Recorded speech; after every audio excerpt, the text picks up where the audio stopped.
नमस्कार। Byju's exam prep IAS Hindi में आपका स्वागत है। प्रस्तुत है दैनिक क्विज। सत्र को शुरू करने से पहले एक महत्वपूर्ण उद्घोषणा। बायजूस एग्जाम प्रेप आईएएस के द्वारा एक राष्ट्रीय छात्रवृत्ति परीक्षा का आयोजन किया जा रहा है। यह परीक्षा 20 मार्च 2022 को सुबह 11 बजे आयोजित की जाएगी। जो भी विद्यार्थी इसमें भाग लेना चाहते हैं वह इसके तहत निःशुल्क पंजीकरण कर सकते हैं, जिसके लिंक को डिस्क्रिप्शन बॉक्स में दिया गया है। आईएएस परीक्षा की तैयारी करने वाले छात्रों के लिए आकर्षक छात्रवृत्ति प्राप्त करने का यह सुनहरा मौका है। पहला प्रश्न आपके समक्ष है। अंतर्राष्ट्रीय न्यायालय आईसीजे के संबंध में निम्नलिखित कथनों पर विचार कीजिए। रोम स्टैट्यूट की पुष्टि करने वाले देश आईसीजे समूह में शामिल हैं। आईसीजे में 15 जज होते हैं और इनका कार्यकाल 6 वर्ष का होता है। आईसीजे नरसंहार के मामलों में स्वतः संज्ञान ले सकता है। आपको बताना है कि इनमें से कौन सा कथन सही है या है। केवल 1 और 2, केवल 3, 1, 2 और 3 की कोई नहीं।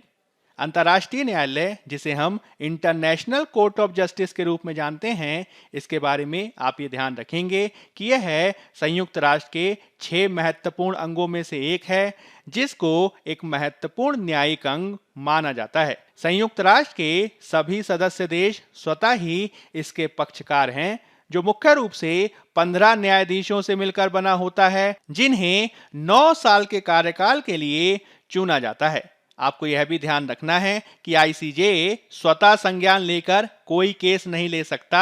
यह मामलों या विवादों की केवल तभी सुनवाई कर सकता है जब राज्यों के द्वारा ऐसा करने का अनुरोध किया जाता है। इसके अतिरिक्त युद्ध अपराध या मानवता के खिलाफ अपराधों के आरोपी व्यक्तियों पर मुकदमा चलाने का इसका कोई अधिकार क्षेत्र नहीं है, क्योंकि यह एक आपराधिक अदालत नहीं है। इसके संदर्भ में अंतर्राष्ट्रीय आपराधिक न्यायालय यानी इंटरनेशनल क्रिमिनल कोर्ट आईसीसी महत्वपूर्ण है, जो द रोम स्टैट्यूट नामक एक अंतर्राष्ट्रीय संधि के द्वारा शासित है, जो दुनिया की पहली स्थायी अंतर्राष्ट्रीय आपराधिक अदालत है। इस रूप में आप देख सकते हैं कि तीनों के तीनों जो कथन हैं वो सही नहीं है, और इस रूप में हमारा उत्तर हो जाएगा डी, कोई नहीं। आज के द हिंदू में इससे संबंधित खबर प्रकाशित हुई है, जिसके अंतर्गत संयुक्त राष्ट्र की शीर्ष अदालत अंतर्राष्ट्रीय न्यायालय ने हाल ही में रूस को यूक्रेन पर अपने आक्रमण को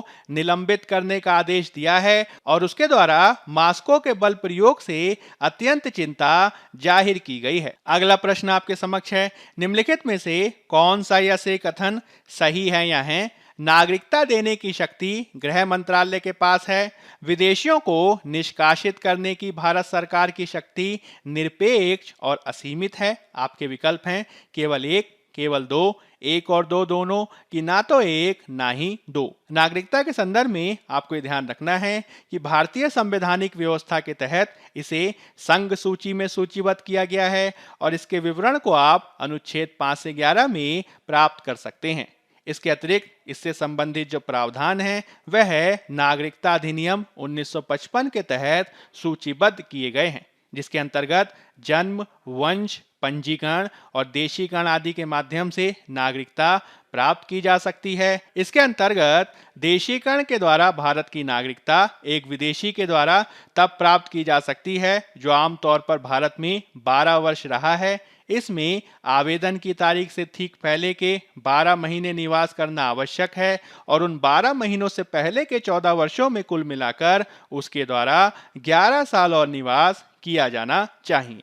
इसके अलावा आप यह भी ध्यान रखेंगे कि भारत में सभी विदेशी नागरिक विदेशी अधिनियम, विदेशियों का पंजीकरण अधिनियम, पासपोर्ट अधिनियम आदि के प्रावधानों से शासित होते हैं, जिसके संदर्भ में विदेशियों को निष्कासित करने की जो भारत सरकार की शक्ति है वह निरपेक्ष और असीमित है। इसके अलावा नागरिकता देने की शक्ति गृह मंत्रालय के पास है। इस रूप में दोनों के दोनों कथन हमारे सही हैं, और हमारा सही उत्तर हो जाएगा सी। आज के द हिंदू में इससे संबंधित खबर प्रकाशित हुई है, जिसमें केंद्रीय गृह मंत्रालय ने राज्यसभा को ये बताया कि 2007 से 16 चीनी नागरिकों को भारतीय नागरिकता दी गई है, जिससे देशीकरण के माध्यम से नागरिकता का मुद्दा महत्वपूर्ण हो जाता है। अगला प्रश्न आपके समक्ष है, रेशम उद्योग के संबंध में निम्नलिखित में से कौन सा या से कथन गलत है या है?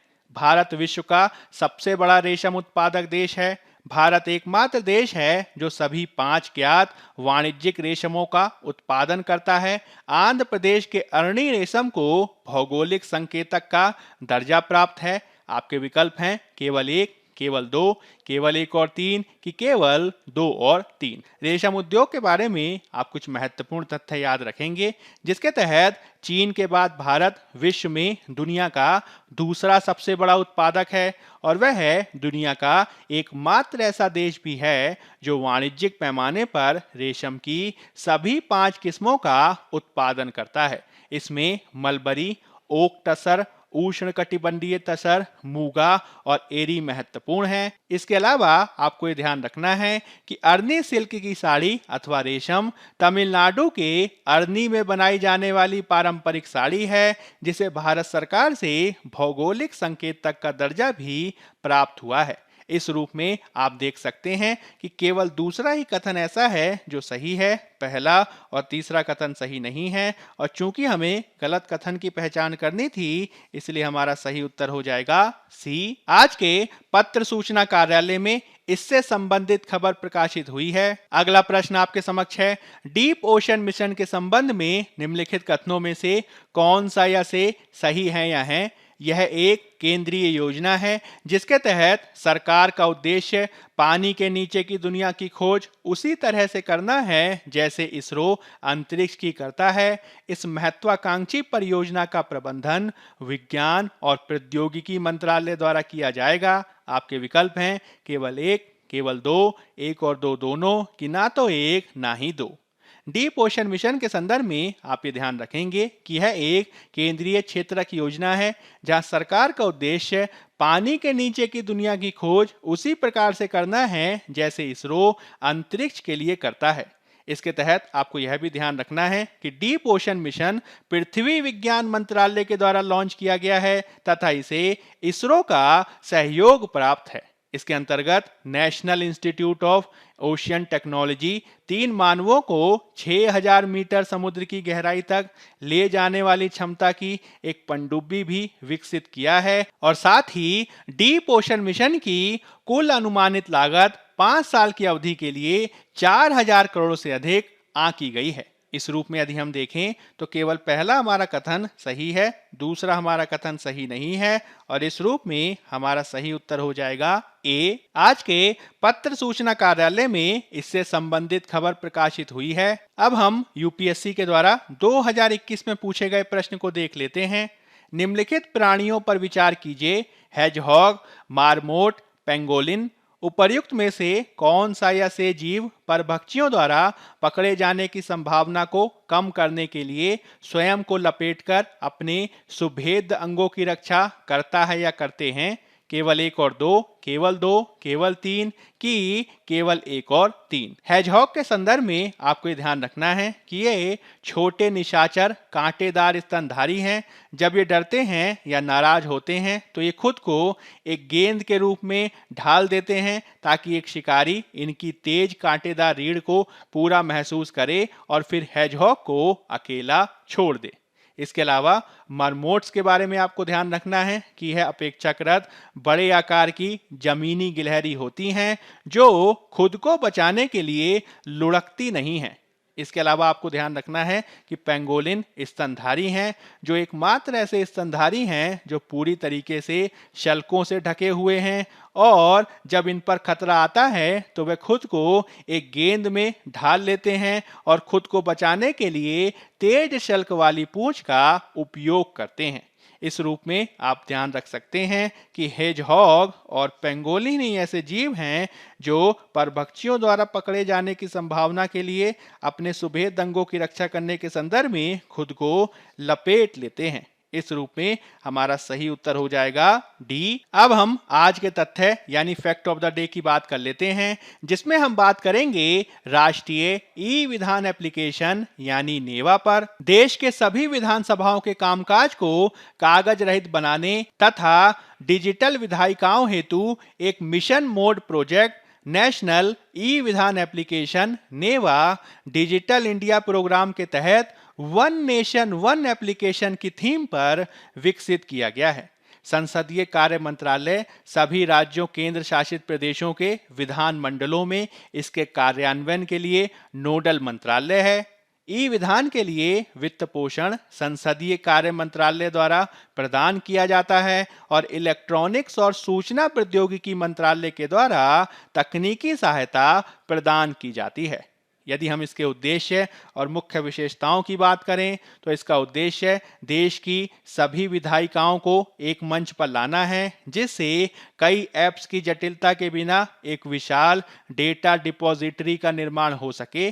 साथ ही साथ यह संपूर्ण कानून बनाने की प्रक्रिया, निर्णयों, दस्तावेजों की ट्रैकिंग, सूचनाओं के आदान प्रदान के स्वचालन को भी सक्षम बनाता है। इसमें क्लाउड टेक्नोलॉजी मेघराज के माध्यम से तैनात डाटा को किसी भी समय कहीं भी एक्सेस किया जा सकता है और साथ ही साथ इस एप्लीकेशन पर संसद टीवी की लाइव वेबकास्टिंग को भी उपलब्ध कराया गया है। दूरदर्शन को पहले ही राज्य विधानसभाओं के संबंध में इस तरीके की सुविधा को शामिल करने के प्रावधान के साथ सक्षम किया गया है। हाल ही में एक विशेष उपलब्धि के रूप में बिहार विधान परिषद नवंबर 2021 को पूरी तरीके से नेवा प्लेटफॉर्म पर जाने वाला देश का पहला सदन बन गया और नेवा प्लेटफॉर्म पर पेपरलेस मोड में शीतकालीन सत्र 2021 का भी आयोजन किया गया। उड़ीसा विधानसभा ने भी नेवा का उपयोग करते हुए अपना बजट 2021 पेपरलेस मोड में पेश किया।